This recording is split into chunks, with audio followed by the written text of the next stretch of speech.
দীর্ঘ সময় চুপ করে থাকার বিষয়টা তোমার উপর অবধারিত করে নাও। ফাইন্নাহু মাতরাদাতুন লিশ-শাইতান, কারণ এই কাজের মধ্য দিয়ে শয়তান বিতাড়িত হয়ে যায়।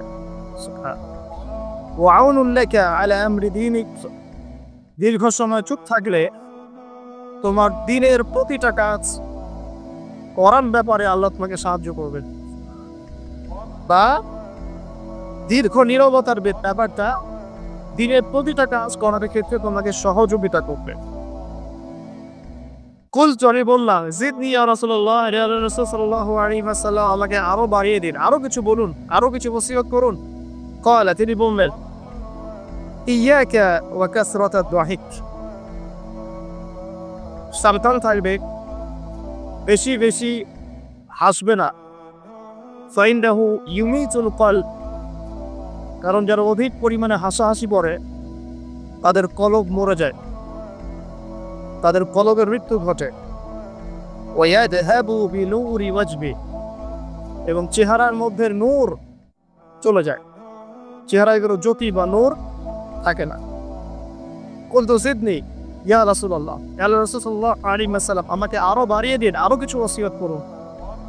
ক্বালা, এবার তিনি বললেন সাল্লাল্লাহু আলাইহি ওয়াসাল্লাম, কুলিল হাক্কা ওয়া ইন কানা মুররা, সর্বদা সত্য কথা বলবে, সত্যের উপর থাকবে যদিও এটা অন্যের কাছে তিক্ত হয়।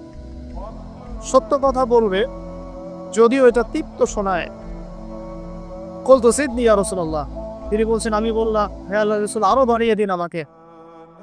ক্বালা, এবার নবীজি বললেন সাল্লাল্লাহু আলাইহি ওয়াসাল্লাম, লা তাখাফ ফিল্লাহি লাবমাতা লাইব, আল্লাহর পথে কাজ করার ব্যাপারে বা আল্লাহর পথে চলার ক্ষেত্রে, আল্লাহর দ্বীন পালনের ক্ষেত্রে নিন্দুকের নিন্দা পরোয়া করবে না। আল্লাহর ব্যাপারে নিন্দুকের নিন্দার সমালোচনা পরোয়া করবে না। কুলতু জিদনি ইয়া রাসূলুল্লাহ, তিনি বললেন, আমি বললাম যে আরো বাড়িয়ে দিন হে আল্লাহর রাসূল আমার জন্য।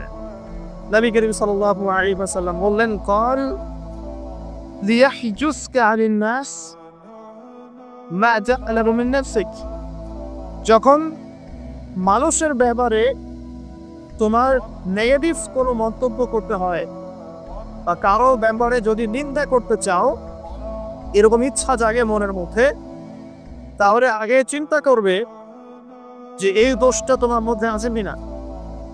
অর্থাৎ নিজের নফসের খেয়ালটা তুমি আগে বেশি নিবে, অন্যের নিন্দা করো না। আমি রাওয়াহুল বাইহাকি, হাদিসে এসেছে বাইহাকি শরীফের মধ্যে ফি শুআবিল ঈমান, এবং মিশকাতুল মাসাবিকের মধ্যে এসেছে হাদিসটা 414 এবং 415 পৃষ্ঠায়। অত্যন্ত চমৎকার একটা হাদিস। আজকে আমরা ইনশাআল্লাহ আযজা ওয়া জাল এই হাদিসটার উপরে সামান্য কিছু কথা বলে আমাদের আলোচনা শেষ করব ইনশাআল্লাহ তাআলা। আবু যর রাদিয়াল্লাহু আনহু একজন বিশিষ্ট সাহাবী, আপনারা জানেন, যার ব্যাপারে নবী করিম সাল্লাল্লাহু আলাইহি ওয়াসাল্লাম বলেছিলেন, আবু যর, তুমি খুব নরম মানুষ, তাই কখনো দায়িত্ব চেয়ে নিও না, কারণ তোমার উপরে যদি 2 জন মানুষের দায়িত্ব দেওয়া হয়, তোমাকে যেন ছুরিবিহীন জবাই করে দেওয়া হবে। আবু যর রাদিয়াল্লাহু আনহু খুব আধ্যাত্মিক নরম মনের মানুষ ছিলেন। তিনি নবী সাল্লাল্লাহু আলাইহি ওয়াসাল্লামকে খাস করে বলছেন, এটা আমভাবে নয়, আমি যেমন আমভাবে সবার উদ্দেশ্যে কথাগুলো বলছি, এভাবে আমভাবে নবীজি এই কথাটা তাকে বলেন, বরং খাসভাবে বলেছেন, পার্সোনাল নসিহত, ইন্ডিভিজুয়ালি বলেছেন। তিনি বলছেন, হে রাসূল, আমাকে কিছু নসিহত করো, কিছু ওসিয়ত করো। ওসিয়ত কি জিনিস? যেমন কেউ চলে যাওয়ার আগে ওসিয়ত করে, বাবা ইন্তেকাল করছে তার আগে ওসিয়ত করে, মাকে দেখিস, বন্ধুদের খোঁজ খবর রাখি, সন্তানদের ব্যাপারে খোঁজ খবর রাখি, ইত্যাদি। এটা ওসিয়ত করা, মানে যে কথাগুলো আমরা অক্ষরে অক্ষরে পালন করতে চাই, প্রতিশ্রুতি ব্যক্ত করি, এরকম কথা কনভারসেশন। কিন্তু চিন্তা করেন, নবী করিম সাল্লাল্লাহু আলাইহি ওয়াসাল্লাম যদি আপনাকে আমাকে খাস করে কোনো জায়গায় ডেকে নিয়ে কথাটা বলতেন, কেমন হতো? মনে করেন নবী সাল্লাল্লাহু আলাইহি ওয়াসাল্লাম জীবিত আছেন, বা আমরা তো সাক্ষাৎ পেয়েছি, আমরা কেউ একজন আমাদের মধ্যে গিয়ে থাকে, বললেন, ইয়া রাসূলুল্লাহ, আমাকে কিছু নসিহত কর, আমাকে খাস করে কিছু ওসিয়ত করেন। তখন এই ওসিয়তগুলো স্পেশাল হবে এবং আপনি আমি কখনোই চাইবো না জীবন চলে গেলেও এবারও কোনো একটা আমরা ছেড়ে দেই, তাই না? আবু সাঈদ রাদিয়াল্লাহু আনহু এই সুযোগটা নিয়েছেন। নবী সাল্লাল্লাহু আলাইহি ওয়াসাল্লাম বলছেন প্রথম যে ওসিকা বিতাকওয়াল্লাহ, আমি তোমাকে সর্বপ্রথম ওসিয়ত করছি তুমি আল্লাহকে ভয় করবে। তাকওয়া কি জিনিস? নবীজি বলছেন ফাইনাহু আসয়ানু লিয়ামলিকা কুল্লি, এই তাকওয়াটাই সমস্ত কাজের সৌন্দর্য বর্ধন করবে তোমার জীবনে। তুমি যত কাজ করবে প্রত্যেকটা কাজ যদি আল্লাহকে ভয় করে করো, প্রত্যেকটা কাজ তোমার জীবনের সৌন্দর্য বর্ধন করবে ইনশাআল্লাহ। খুব সংক্ষিপ্ত আকারে বলতে পারি, আল্লাহর উপর আলামিনে তাওহীদের সাথে কাউকে শরীক না করা, এক কথায় আল্লাহর সাথে শিরক না করে না তাকওয়া। ঠিক আছে? আল্লাহ এক, আল্লাহ অদ্বিতীয়, তিনি মহাবিশ্বের স্রষ্টা, আমাদের স্রষ্টা, সৃষ্টিকর্তা, মালনকর্তা, রিজিক দাতা, জীবন মৃত্যুর মালিক, বিধান দাতা। এই প্রত্যেকটা কনসেপ্ট আল্লাহর জন্য খাস বলার নাম হচ্ছে তাওহীদ। এখানে যদি আমরা কাউকে সমকক্ষ দাঁড় করে তাহলে শিরক হয়ে যাবে। এই শিরকটা তিনভাবে হয়ে থাকে। মানুষ চিন্তার ক্ষেত্রে শিরক করতে পারে। কেউ যদি মনে করে মহাবিশ্বের কোনো স্রষ্টা নাই তাহলে শিরক করবে। কেউ যদি মনে করে স্রষ্টা আরও একজন আছে বা একাধিক আছে তাহলে শিরক করবে। কেউ যদি মনে করে যে আল্লাহ ছাড়া কেউ ইবাদত পাওয়ার যোগ্য, আল্লাহ ছাড়া অন্য কাউকে সেজদা করা যায়, নাউজুবিল্লাহ, আল্লাহ ছাড়া কেউ প্রয়োজন পূরণ করতে পারে, কেউ সন্তান দিতে পারে, কেউ কল্যাণ করতে পারে, কেউ অকল্যাণ করতে পারে ইত্যাদি, বা আল্লাহ ছাড়া কেউ বিধান দেওয়ার মালিক, এরকম কনসেপ্ট যার মনের মধ্যে আছে এটা হচ্ছে আকীদাগত শিরক বা চিন্তাগত শিরক। আমি কি বুঝাতে পারছি? 2 নম্বর কাজের শিরক, যেমন কেউ যদি আল্লাহকে সিজদা না করে অন্য কাউকে সিজদা করে, কর্মগত শিরক করেছে। আল্লাহ পাকের হালালকে কেউ যদি হারাম করে নেয়, কর্মগত শিরক করেছে। আল্লাহ পাকের হারামকে কেউ হালাল করে নেয়, কর্মগত শিরক করেছে। আল্লাহর কাছে দোয়া না করে মৃত মানুষের কাছে দোয়া করে শিরক করেছে। এগুলো কাজ করতে গিয়ে শিরক করেছে। এই যে আল্লাহর নামে কসম না করে অন্য কারোর নামে কসম করলেও শিরক হয়ে যায়। অনেক সময় আমাদের হাতের মধ্যে রশি করি, পাথর করি, অনেক কিছুই করি, আমাদের বিশ্বাস হয় এগুলো আমাদের উপকার করতে পারবে, অপকার করতে পারবে, তাহলে শিরক হয়ে না। সন্তান আল্লাহ দেয়, যদি আমরা মনে করি যে মাজারে গিয়ে দোয়া করলেই সন্তান পাওয়া যাবে, শিরক হয়ে যাবে। আর শিরক কেমন একটা বা, যে পাপটা আল্লাহ পাক তওবা ছাড়া মাফ করেন না। মৃত্যুর আগে যদি তওবা করে মানুষ, ইনশাআল্লাহ আল্লাহ তাআলা মাফ করে দিবে। যদি তওবা না করে মারা যায়, সম্ভাবনা বেশি এই ব্যক্তি জাহান্নামে যাবে, নাউজুবিল্লাহ। কারণ প্রত্যেক 1999 জন মানুষ জাহান্নামে যাবে যাদের আমলনামায় শিরকের পাপ থাকবে। আল্লাহ পাক সূরা নিসার মধ্যে বলেছেন ইন্নাল্লাহা লা ইয়াগফিরু আন ইউশরাকা বিহি ওয়া ইয়াগফিরু মা দুনা যালিকা লিমান ইয়াশা। আল্লাহ পাক শিরকের গুনাহ ব্যতীত যে কোনো গুনাহ যাকে ইচ্ছা মাফ করতে পারে, যে কোনো গুনাহ। আপনি জিনা করেছেন, সিজদা করে ফিরে আসেন, আল্লাহ মাফ করে দিবে ইনশাআল্লাহ। আপনি সুদ খেয়েছেন দীর্ঘদিন, সুদ থেকে ফিরে আসেন, দীর্ঘদিন মায়ের সাথে জিনা করেছেন সুদের মধ্য দিয়ে, তওবা করে ফিরে আসেন, আল্লাহ এখনই মাফ করে দিবে ইনশাআল্লাহ। আপনি খুন করেছেন মানুষকে, যদি আপনি চিন্তা করেন যে আমার একটা অপরাধ হয়েছে, আপনি তওবা করে খালেসভাবে ফিরে আসেন, আল্লাহ মাফ করে দিবে ইনশাআল্লাহ। ব্যভিচার করেছেন, বিবাহিত হওয়ার পরেও জিনা করেছেন, এই ব্যক্তির কিন্তু পৃথিবীতে বাঁচার আসলে কোনো অধিকার নাই। তারপরেও যদি সে গোপনে তওবা করে ফিরে আসে রাতের অন্ধকারে, আল্লাহ চাইলে মাফ করে দিবেন ইনশাআল্লাহ। যে কোনো বার আল্লাহ পাক যাকে ইচ্ছা মাফ করতে পারে শিরক ছাড়া। শিরক যদি তওবা না করে মারা যায়, বেশিরভাগ সম্ভাবনা হচ্ছে সে জাহান্নামে যাবে। আরেকটা ডেঞ্জারাস বিষয় হচ্ছে শিরক করে মারা গেলে কবরে মান রব্বুক উত্তর দিতে পারবে না।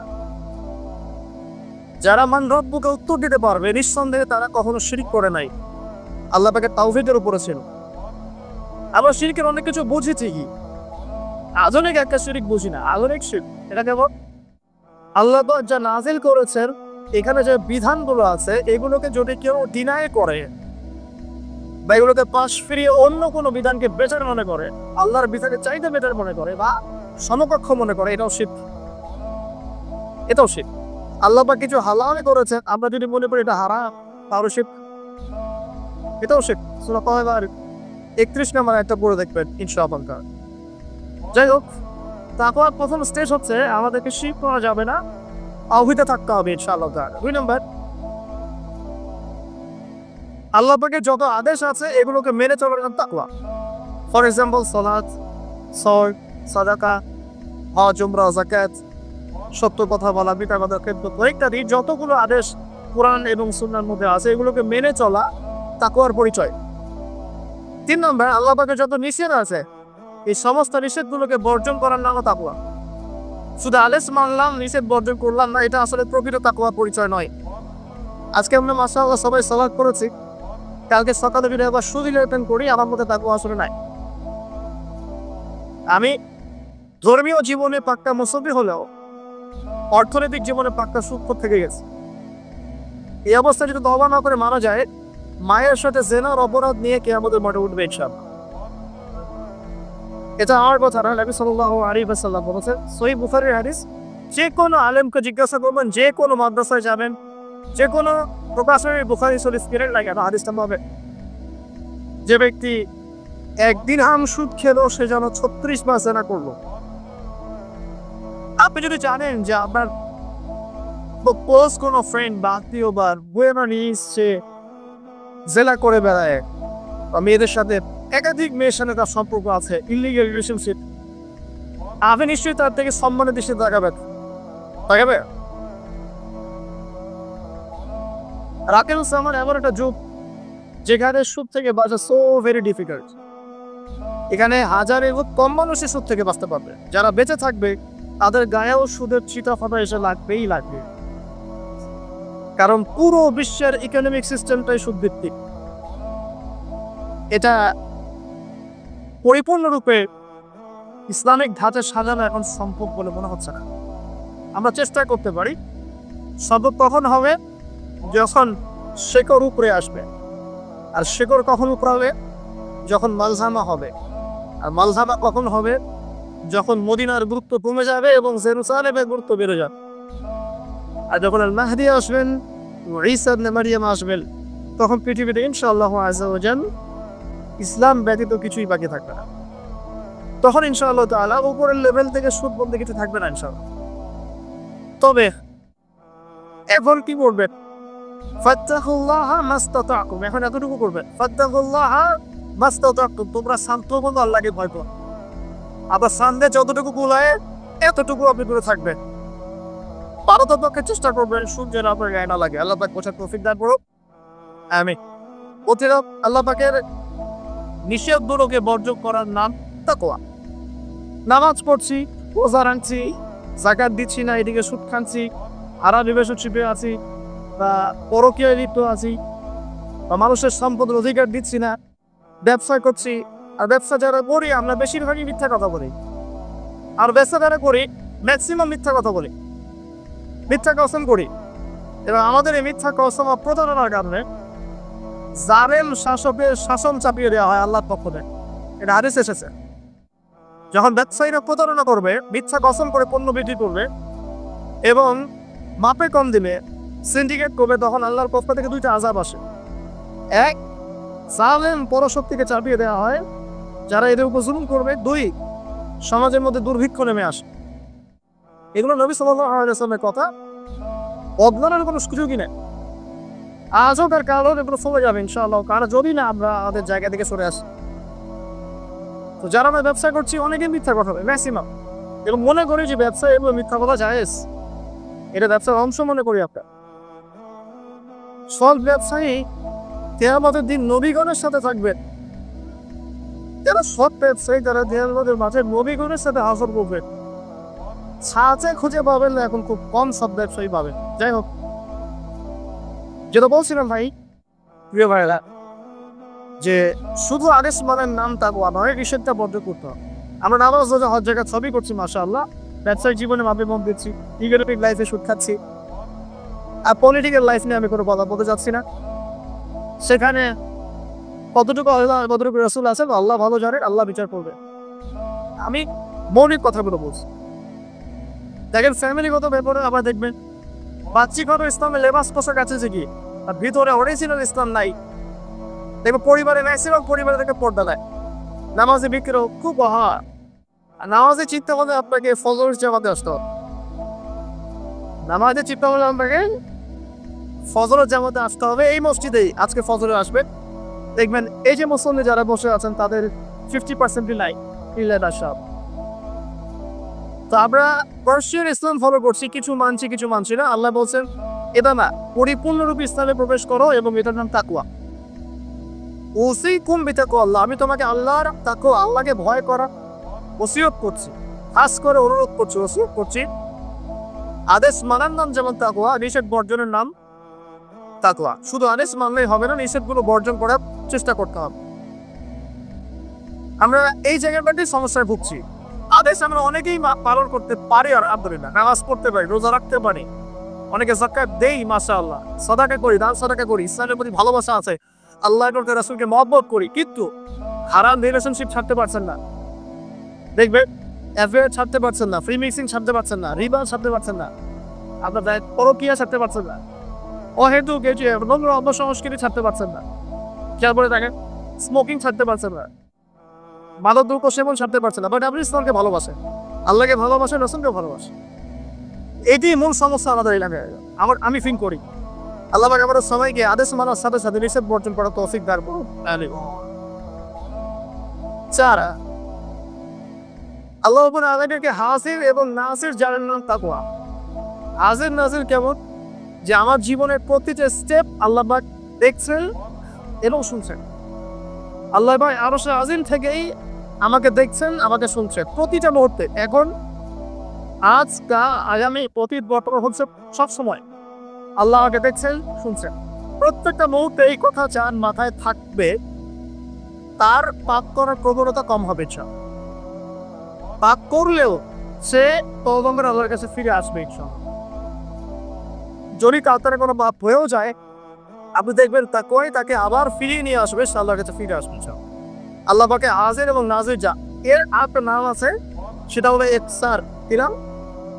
হাদিসে জিবরিল নামে একটা হাদিস আছে, সহিহ বুখারী, সহিহ মুসলিমের 9 নম্বর হাদিস, আর মিশকাতুল মাসাবিহ 2 নম্বর হাদিস। ইকসার কি? জিবরাইল আলাইহিস সালাম নবী সাল্লাল্লাহু আলাইহি ওয়াসাল্লামকে জিজ্ঞাসা করেছিলেন।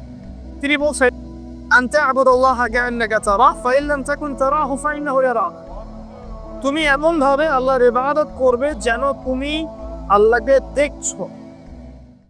ওয়া ইন লাম তাকুন তারাহু ফা ইন্নাহু ইয়ারাক, এবং তুমি যদি আল্লাহকে দেখতে না পাও, তুমি সবসময় মনে রাখবে আল্লাহ পাক তোমাকে দেখছেন। এই কনসেপ্টটার নাম হচ্ছে ইহসান, যেটা আমাকে তাকওয়া দিবে ইনশাআল্লাহ। ইহসান থাকে আমাদের মধ্যে। নামাজ পড়ছি, দেখবেন আমাদের মনোযোগ বেশিরভাগই কিন্তু থাকে না। আল্লাহ ভালো জানে, আমি আপনাদের পার্সোনাল উপরে ইন্টারফেট করতে চাচ্ছি না, আবার আমার মনে হয় বেশিরভাগ মানুষেরই থাকে না। কারণ বেশিরভাগ মানুষ তো নামাজে যা পড়ছি তার অর্থ জানি না।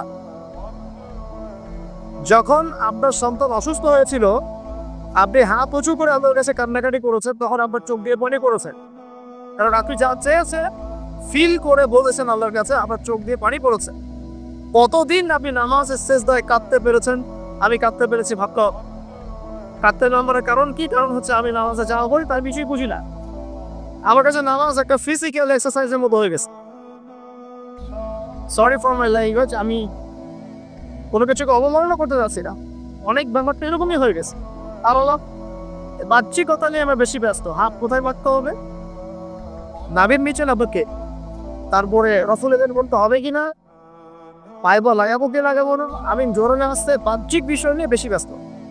রুহানিয়ার, যেটা নামাজের ভিতরে রুহ বা আত্মা, ইনসা মনোযোগ, আল্লাহর সাথে কতটুকু আমি কমিউনিকেট করতে পারলাম, মনের কথা কতটুকু আল্লাহর কাছে ব্যক্ত করতে পারলাম, নামাজে আমি কতটুকু আল্লাহকে সিন করতে পারলাম, এটা একটু বেশি আলোচনা হয়। অথচ কোনটা মনের বিষয় বলে দেখে, নামাজের এই মারিফাতটাকে মূল না, আধ্যাত্মিকতাটাই মূল। আর বাহ্যিক বিষয়গুলো তো আল্লাহ পাক দেখছেন, দেখিয়ে দিবেন ইনশাআল্লাহ। তো এই যে প্রাণহীন ইবাদত হচ্ছে, রোজা রাখছি, রোজার মর্ম বুঝতে পারছি না, হজ করে আসলো হাজী সাহেব, তাইকে ধরো ঠিক, কিন্তু হজের মূল মর্ম ইব্রাহিমের চেতনা সে শিখে আসতে পারলো। সাই করছে সাফা মাওয়া, সে ফিল করতে পারলো না হাজরা আলাইহিস সালামের সুন্নাহ। এই যে আমরা কুরবানি করলাম, ম্যাক্সিমাম আমাদের মধ্যে ফিল করতে পারি নাই এটা হচ্ছে ইব্রাহিম আলাইহিস সালামের সেই কুরবানি যেটা তিনি ছেলেকে করতে চেয়েছিলেন। এই চেতনাটা আসলো না। তো রসকসহীন ইবাদত কতটুকু কবুল হয়, প্রাণহীন ইবাদত কতটুকু উপরে পৌঁছে, আল্লাহ ভালো জানে। তো যে বিষয়টা নিয়ে এই কথাটা বললাম, ইহসান হচ্ছে সেই জিনিস যেটা আমাকে মনে করাবে আমি আল্লাহকে দেখছি, শুনছি, বা আল্লাহ আমাকে দেখছেন এবং শুনছেন। এর জন্য প্রয়োজন আপনি ইবাদতে যা যা করছেন, যা যা বলছেন, এর অন্তত অর্থটুকু বোঝা। তাহলে আপনার ইনশাআল্লাহ মনের মধ্যে সেই ফিলিংসটা আসবে ইনশাআল্লাহ। ফর এক্সাম্পল, আপনি নামাজে দাঁড়িয়ে পড়ছেন ওয়ানুনাজ্জিলু মিনাল কুরআন মা হুয়া শিফাউ ওয়া রাহমাতুল লিল মুমিনিন ওয়া লা ইয়াজিদু যালিমিনা ইল্লা ফাসাদ। এই আয়াতের অর্থ কতজন জানেন? একটু হাত উঁচু করতে। যারা জানেন তারা যদি আয়াতটা কোরআনে নামাজের মধ্যে পড়ে, তারা মনোযোগ বেশি পাবে, স্বাভাবিক। অর্থ হচ্ছে কোরআন আমরা নাজিল করেছি, এই কোরআনের মধ্যেই আছে শিফা বা আরোগ্য এবং মুমিনদের জন্য রহমত। যখন আপনি বুঝতে পারলেন তখন কি নামাজে মনোযোগ পারবে না? সুবহান রাব্বিয়াল আলা বলছেন, সর্বোচ্চ আমার রব সর্বোচ্চ, সুউচ্চ, তখন আপনার মনোযোগ পারবে না?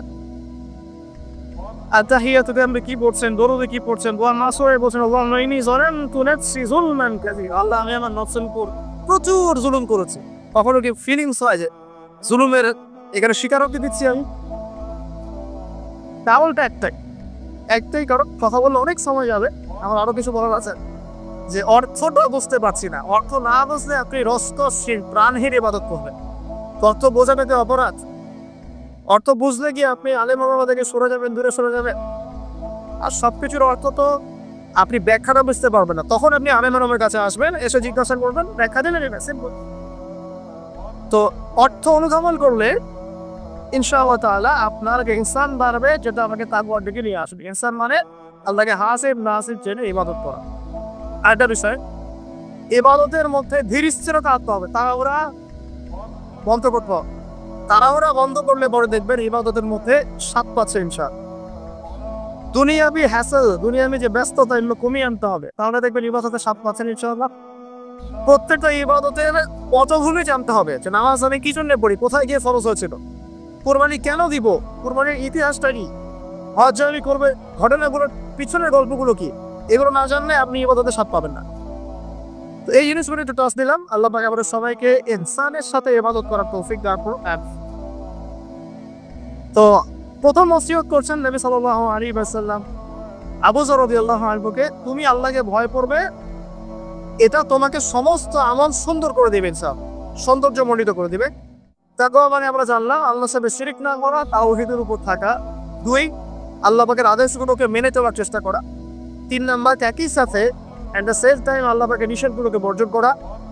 4, আল্লাহ পাককে হাজির এবং নাজির যা, আল্লাহ পাক আমার প্রতিটা কাজ দেখছেন, শুনছেন, এবং এগুলোর জন্য আল্লাহ পাক আমাকে জবাবদিহি করাবে, কোনো সন্দেহ নেই, জবাবদিহি করাবে।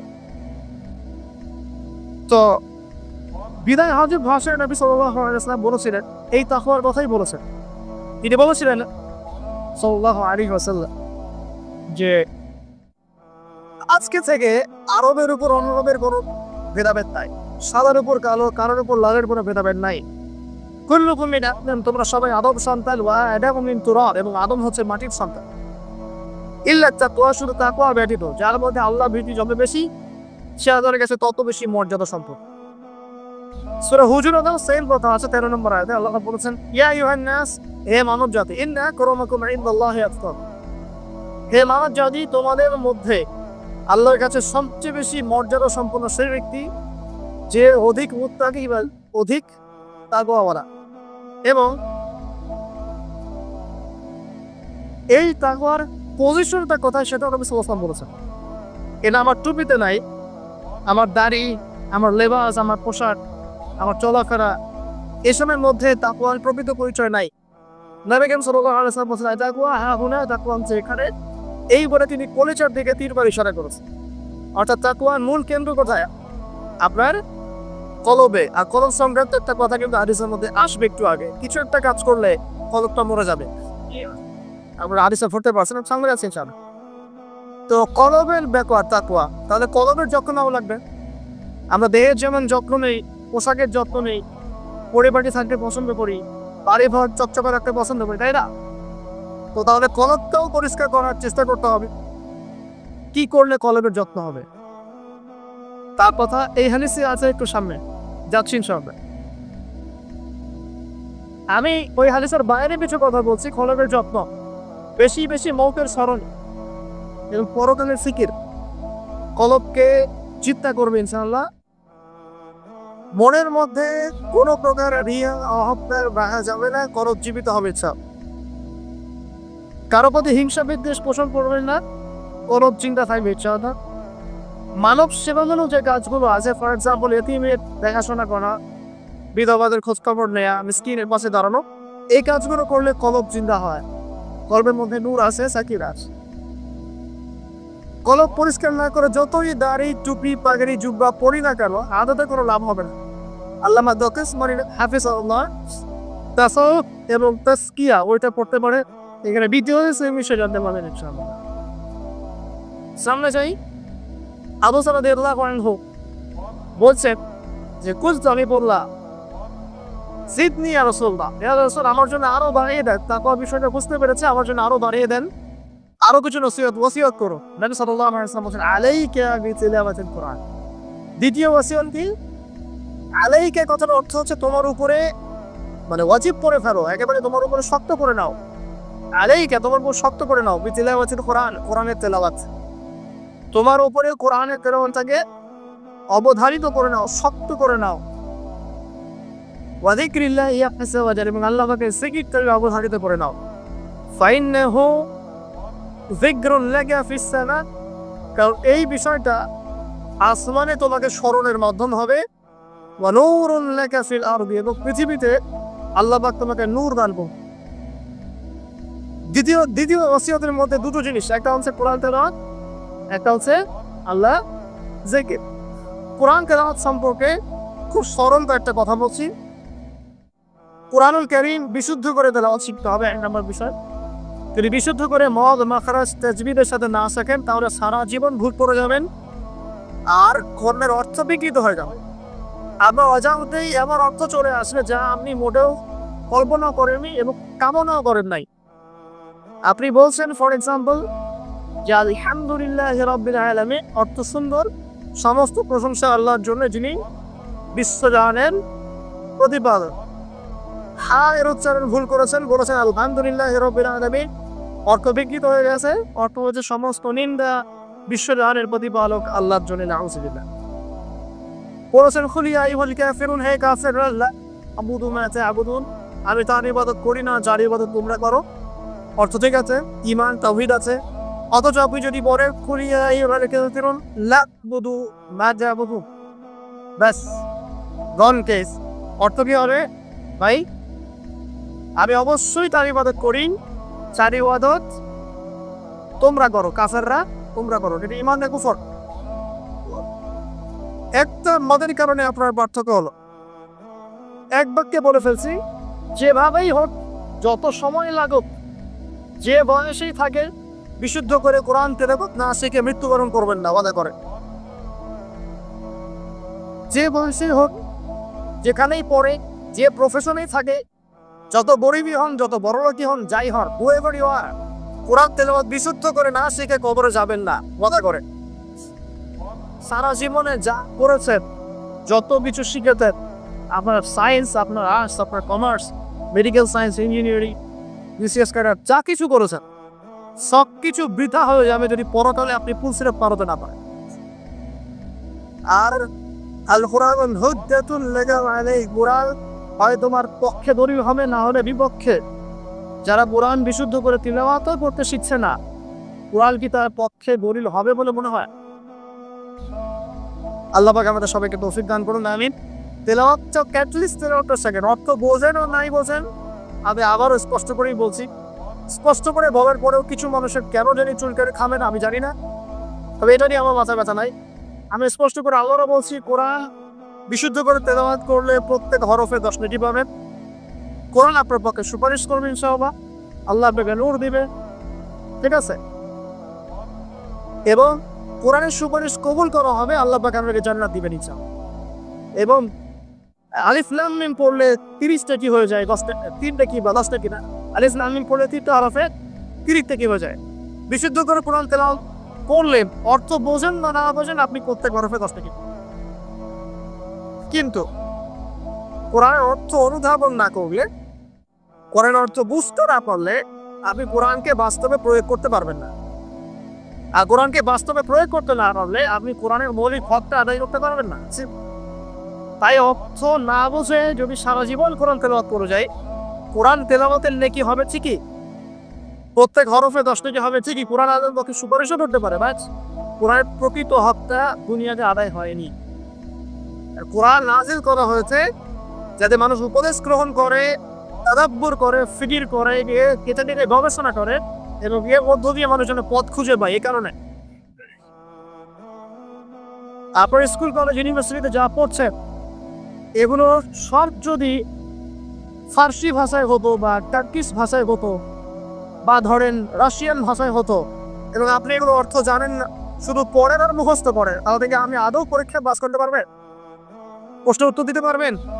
এটা সিম্পল বিষয়, কেন এটা হজম করতে এত সমস্যা বুঝতে পারি। অর্থ জানার জন্য কি করতে হবে? অর্থ জানার জন্য আরবি ব্যাকরণের মৌলিক বইগুলো শিখতে হবে।